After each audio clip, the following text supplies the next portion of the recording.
Hello, I'm Dr. Adeze Cosmos, the CEO ACN Academy,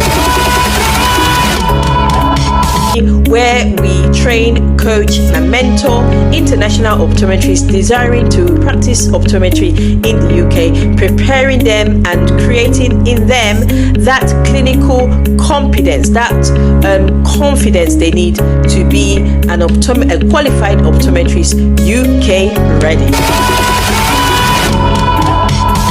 All right, and today we're looking at the process. We're going to do a brief overview of the process. How do I become an optometrist here in the UK? Maybe you've been, you're an international optom and you've been thinking, I want to travel, I like this out there thing, and maybe UK has been a country that you so desire, and you've been wondering, how does this thing work? Well, you're in luck, because that's what we're talking about in this video. Now, just to start, I'd like to let you know that the whole process before you become a fully qualified optometrist in the UK has 2 phases. The first phase is where you start your journey, and then you finally would sit an interview, and at the end of that interview you receive the outcome, or you go through some courses, and this is what we look at in another video where we talk about the outcomes.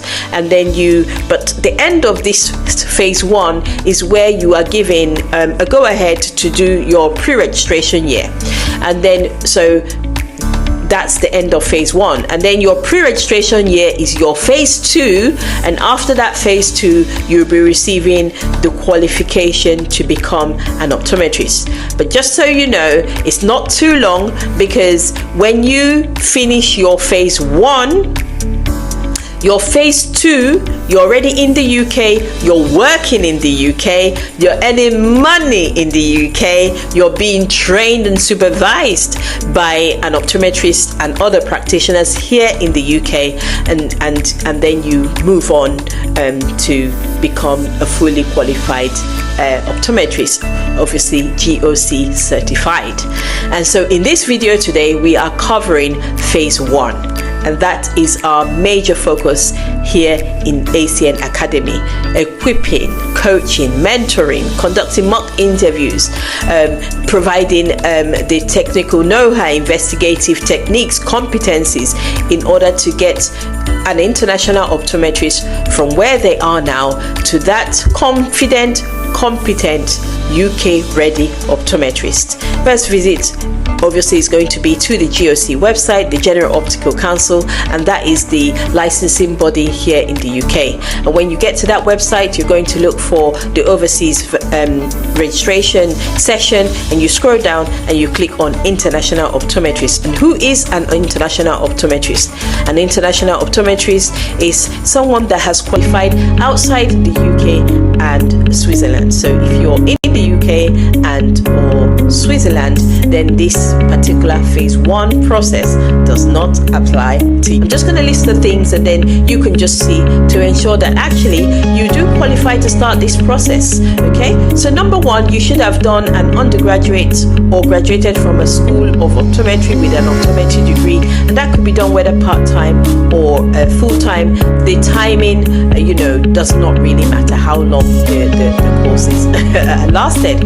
And the next thing you need to check is, do I have 1 year post-qualification within the last 10 years? They say that's quite a long time, isn't it? So even if you practice at least for 1 year, 9 years ago, you are qualified to start this process. And I graduated from Imo State University in Nigeria. We would then move on to do our internship, which is their pre-registration year here. So that's direct from uni, graduate with a Doctor of Optometry. Then you do 12 months of training under a supervisor, and then you move on to do your youth service, and that would be your 1 year post-qualification. So if you're listening to me and you're from Nigeria and you have done your youth service, you finish your 1 year youth service, then you are in luck, because you're already qualified to start this process.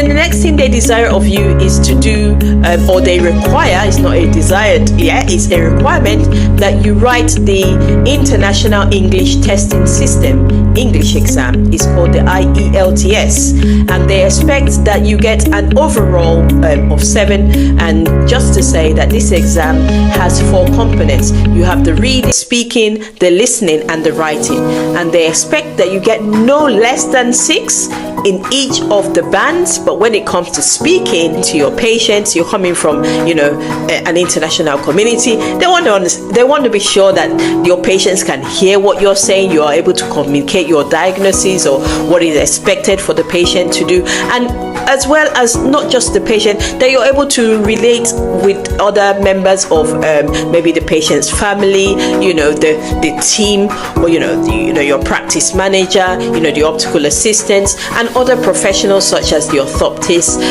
the contact lens optician, the dispenser, and you know, and the list goes on. So it's quite important that they understand, or they're sure that you've mastered the speaking, and even for your own safety, that you can find your way home. You know, if you get lost in the train, you can communicate and someone can guide you on where you are going.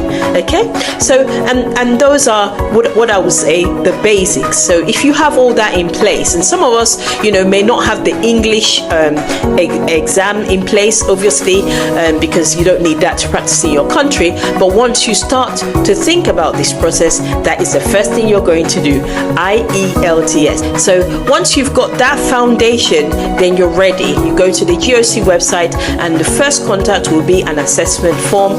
We'll do another video on that, and then you submit it to them, and they go through it, and they usually say on the website that they'll get back to you in 3 working days, and they would usually send you, for some they may, you know, look at according to what you feel, they may decide that, okay, right from the pre-assessment, not quite qualified to apply as an optometrist. I know of a candidate that filled the pre-assessment form and was given the option to come in as come in and train as a dispensing optician, because there were some basics that she did not have when she filled that pre-assessment form. And so after filling the pre-assessment form, they would usually give you reply back, and in the email they're going to send you the documents required and an application form. Now this video is correct as of March 2024. On the 15th of January 2024, they introduced what they call QC, qualification check. That simply means that they're using a third-party body to verify, you know, the degree, your academic qualification. Fill in your application form. You submit that application form, and then it goes through scrutiny, and then they begin to send your application form of the process. Step 1 is to write the IELTS exam. Step 2, fill in the pre-assessment form. They respond to you. Step 3, you verify your documents with the third party as stipulated in the form. A step-to-step guide is available on the GOC website. Step 4, you filled in your application form and you submit those documents. You've paid the various fees at the different stages. You get that date for your interview. You've written your interview. You've gone through whatsoever adaptation that is required, or the end of your phase 1. Thank you so much for watching this video. If you are an international optometrist desiring to practice in the UK, you want to subscribe to this channel, and that is what we do here. If there are videos that you want us to do, put it in the comments below. And if you need an insider, someone in the UK practicing, and not just practicing in the UK, but someone actively involved in coaching, mentoring, conducting these virtual mock interviews and receiving very good results after when the outcome comes out, you want to register and be part of the academy. Come in for a strategy meeting. Let's have a chat with you and see how we can make your dream to be a UK qualified optometrist come true. Thank you so much for watching, and I'll see you in the next video. ACN is reliable, ACN is sufficient, ACN is capable, ACN is a sure plug, yeah, it's a sure plug.